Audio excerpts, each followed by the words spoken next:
কন, কফ নুন জবর কান পড়া যাবে না, কফ নুন জবর কন, কারণ হচ্ছে কফ ইস্তিলা হরফ, আর নুনের রূপে তাসদিদ গুণা করে পড়তে হবে।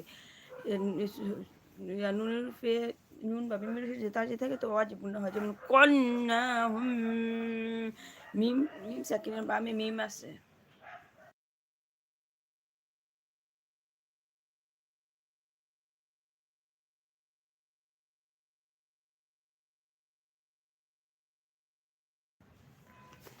মিম সাকিনের বামে মিম আছে, মিম সাকিনের বামে যদি মিম থাকে তখন এ মিম সাকিনের ঈদগম বলা হয়। মিম সাকিন পড়ার তিনটি নিয়ম: মিম সাকিনের ঈদগম, মিম সাকিনের ইকফা, মিম সাকিনের ইজহার।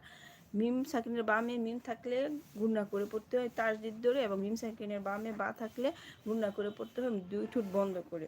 আর মিম আর বা বাদে হরফগুলি আছে সবগুলিকে বলা হয় মিম সাকিনের ইজহার। এই যে এখানে মিম সাকিনের বামে মিম আছে, মিমকে তাসদিদ ধরে পড়তে হবে এবং গুণা করতে হবে, এটাকে বলা হয় মিম সাকিনের ঈদগম। যেমন হাম, গুন্না নাকে বাসি হয়ে যায়, হাম, একালিপ্টান, সব ধরনের গুন্না একালিপ্টান করতে হয়। মিনাল